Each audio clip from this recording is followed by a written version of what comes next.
Os Estados Unidos passaram a tratar oficialmente, a partir de hoje, PCC e Comando Vermelho como organizações terroristas. Essa decisão abre caminho para sanções financeiras e novas formas de cooperação internacional no combate ao crime organizado. Mas o que muda na prática? Para falarmos deste assunto, a gente recebe agora o professor Leandro Piquet, coordenador da Escola de Segurança Multidimensional da USP, já na tela conosco. Professor, um prazer recebê-lo aqui na tela da CNN, no CNN 360, e agradeço em especial o fato de estarmos aqui num fim de semana prolongado pelo feriado.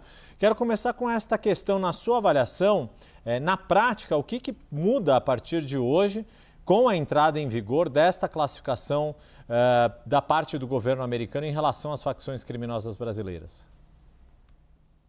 Yuri, eu acho que o que muda é a necessidade de um desenho por parte do Estado brasileiro com relação a novos canais de cooperação que passam a existir, principalmente os canais ligados aí a toda a área de defesa. Nos Estados Unidos, agora, tem uma responsabilidade também de cooperar com as agências de justiça criminal. Então, estamos falando aqui de FBI, estamos falando da DEA dos Estados Unidos, que são agências, né, do Departamento de Justiça. E agora nós temos um ramal novo, um canal novo de cooperação envolvendo todo o setor, como eu disse, de defesa. Isso agiliza alguns processos de identificação de fluxos financeiros, de identificação de atividades ilícitas, que são importantes no contexto dessa decisão e que podem agilizar o processo de confisco de bens, de propriedades, de fundos. E isso eu tenho uma grande importância para o contexto do brasileiro, por óbvio, né? E eu acho que muito importante agora marcar também a resposta do Estado brasileiro começou a se desenhar. Hoje nós tivemos manifestações importantes da Receita, do diretor-geral da Receita e também do delegado-geral da Polícia Federal, orientando já exatamente desse caminho, da cooperação, do aumento do fluxo de informações, dos novos canais que podem se abrir. Ou seja, é uma situação desafiadora, mas o Brasil está respondendo com suas instituições no sentido de ampliar essas formas de interlocução e cooperação diante desse novo cenário. E nesse sentido, professor, uma das primeiras preocupações que foram das repercussões que a gente percebeu da parte de quem atua no combate ao crime organizado aqui no Brasil é justamente a questão de compartilhamento de informações. Poderia haver uma dificuldade por já haver alguns canais abertos com instituições dos Estados Unidos como o FBI, o senhor mencionou a DEA também, que é o setor antidrogas ali, mas que a entrada, por exemplo, de áreas, de órgãos da área de defesa poderia fazer com que uma parte dessas informações ficasse em sigilo ou exigisse novos mecanismos para compartilhamento dessas informações. Como é que o senhor avalia esta integração tão necessária dos órgãos que combatem o crime diante, né, da cada vez maior organização e sofisticação dessas facções criminosas? Olha, eu tenho uma visão otimista, principalmente porque a cultura institucional nos Estados Unidos com relação à cooperação entre agências é muito forte. Eu não entendo que digamos, os canais que já estão funcionando, as formas de cooperação, de troca de informação que já estão funcionando, elas serão obstruídas por novas formas de cooperação, esses novos canais. Eu acho que isso muito mais eles se complementam e, mais uma vez, olhando do ponto de vista do Brasil, nós temos essa cultura de fragmentação, as instituições cooperam muito pouco, existe muito pouca integração entre órgãos no Brasil e essa é uma barreira nossa diante desse problema do crime organizado. Mas essa não é uma característica institucional dos Estados Unidos e das instituições norte-americanas nessa área. Há, sim, uma cultura de cooperação, de compartilhamento de informações muito forte. Então, eu aposto que essa lógica vai prevalecer. Claro, é um terreno ainda muito desconhecido, é um capítulo completamente diferente do que tínhamos em termos de né, estratégias de cooperação, programas, iniciativas, mas olhando, digamos, de lá para cá, dos Estados Unidos para cá, e pensando na lógica de funcionamento das instituições norte-americanas nessa área, eu diria que o padrão de cooperação tende a ser mantido, principalmente entre as agências norte-americanas e preservando, portanto, os canais já existentes com as instituições no Brasil. Então, acho que dá para ter um certo otimismo ainda com relação ao que vem pela frente. Professor, aproveitando a sua experiência e conhecimento, eu vou colocar uma questão que é um tanto quanto especulativa, fique à vontade aqui para como quiser lidar com ela, né? A gente, enfim, tenta mapear quais vão ser os impactos do ponto de vista dos órgãos e agentes envolvidos no combate ao crime organizado, mas o que a gente pode imaginar ou o que se sabe que costuma ser a reação do crime organizado, das facções, que a partir do momento em que os Estados Unidos passam a tratá-las como organizações terroristas. A gente tem experiência disso em outros países, em facções, cartéis de outros países relacionados ao narcotráfico, etc., que já tem esse tipo de classificação. Qual é a expectativa que o senhor tem para como as facções brasileiras vão, se é que vão, reagir a essa nova classificação? Que tipo de efeito que pode ter na estrutura e na organização das facções criminosas? Acho que o efeito imediato será, sobretudo, na parte de lavagem de ativos.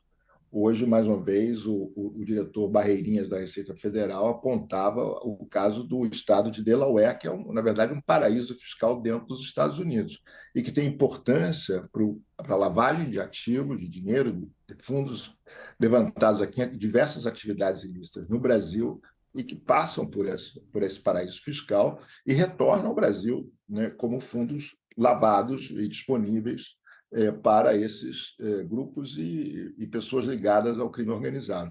Então, eu acho que a primeira grande consequência é nessa parte de controle de ativos, controle do processo de lavagem de dinheiro e confisco de propriedades, eventualmente pessoas ligadas a organizações criminosas do Brasil nos Estados Unidos. A partir de agora fica muito mais fácil ter a perda desses bens, a perda desses ativos que, eventualmente, as pessoas daqui do Brasil ou de lá dos Estados Unidos que tenham conexão com o Brasil tenham lá no contexto, no território norte-americano. Então, acho que é basicamente isso, é facilitar a cooperação na área de controle de ativos e propriedades e outras dos bens que, eventualmente, essas organizações disponham no contexto norte-americano. Uhum. E aí, nesse sentido, professor, tem toda uma questão ou também, de novo, né, uma preocupação em relação ao quanto isso pode causar dificuldades para empresas que atuam licitamente, por exemplo, no setor financeiro aqui do Brasil, uma exigência aí de maior compliance da parte do setor privado brasileiro. Como é que o senhor avalia esses outros impactos, se podem ser, ao fim e ao cabo, até benéficos, se melhorarem, né, os sistemas de proteção, de compliance de algumas empresas, mas como é que o senhor avalia no setor, em quem atua legalmente no Brasil, como esta classificação pode ter, que tipo de impacto que poderia ter, a partir também da experiência de outros países que tiveram facções criminosas com essa mesma classificação? Não há risco concreto. O compliance, o custo de compliance, de verificação de clientes vai aumentar no setor bancário diretamente. E em outras atividades, tem outras formas de compliance também, em vários setores produtivos.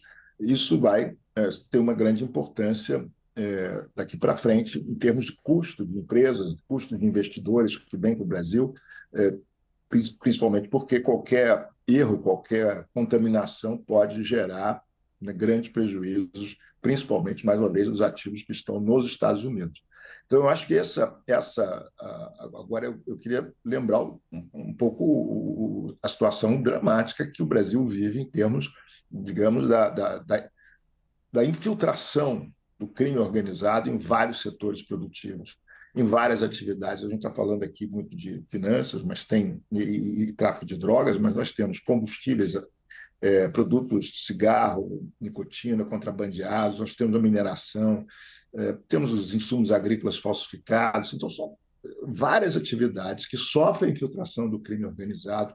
Então, eu acho que é a oportunidade também do Brasil olhar para dentro, pensar não só a questão do ponto de vista das finanças, mas também da regulação de vários setores que, comprovadamente, há a infiltração do crime organizado em atividades econômicas legais. Então, o Brasil precisa criar um movimento, diria, de muito maior integração entre agências, compartilhamento de dados entre agências, principalmente Polícia Federal, Receita Federal, precisam estreitar essa cooperação com outras instituições também da área de controle tributário e fazendário, porque é a base da inteligência para entender como essas atividades ilícitas estão se estruturando no Brasil.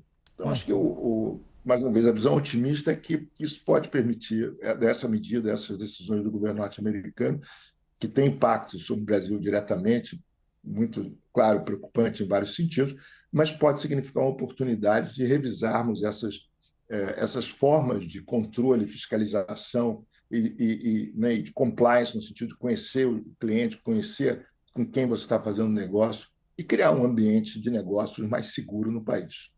Por fim, professor, para poder liberá-lo aí também para o fim de semana prolongado, muito se discutiu do ponto de vista técnico esta questão do conceito de terrorismo, se PCC e CV atuam de fato como organizações terroristas aqui no Brasil ou se esta é uma classificação, não diria mais necessariamente política, mas que acaba sendo discricionária, digamos assim.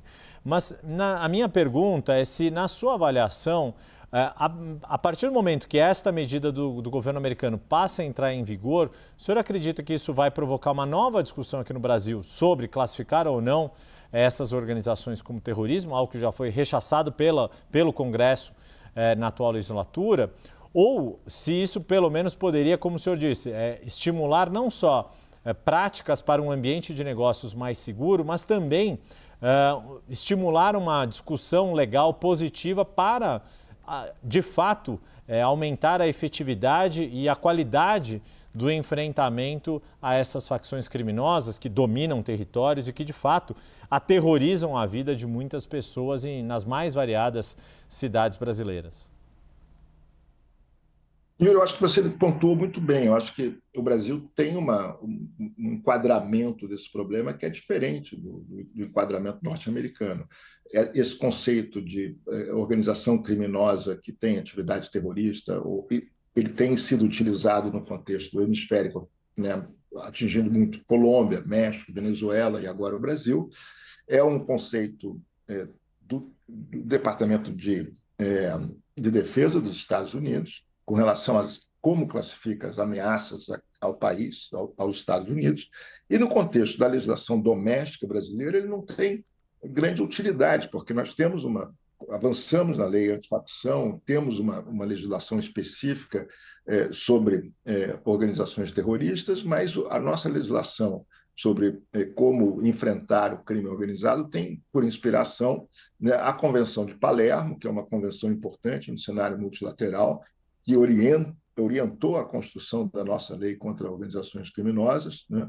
E eu acho que nós temos uma estrutura legal de outro tipo, não há necessidade ou vantagem em confundir essas duas formas de atuação. Aqui no Brasil, elas são, né, o que é terrorismo é politicamente orientado, tem a ver com ameaçar o poder de governo do Estado, e o que é crime tem a ver com negócios. Eu acho que a gente caminha nessa separação no plano doméstico, e isso, quer dizer, o fato de considerar o crime organizado como crime organizado, transnacional, com forte atuação em territórios, como uma ameaça à soberania do Estado brasileiro, que eu acho que é um pouco esse passo que a sociedade brasileira, o Estado brasileiro tem dado, isso não interfere ou não demanda a classificação como organização terrorista.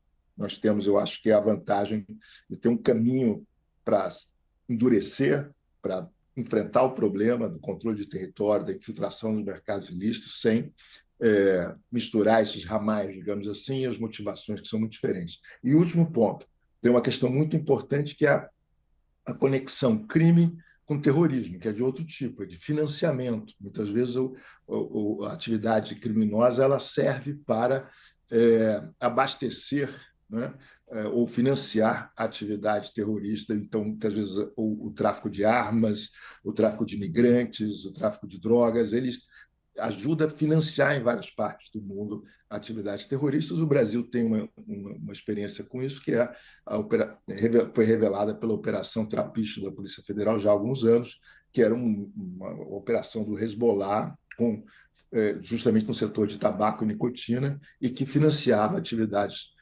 dessa organização no Líbano. Então, nesse contexto do contrabando, do comércio ilegal, organizações criminosas e terroristas cooperam, certo?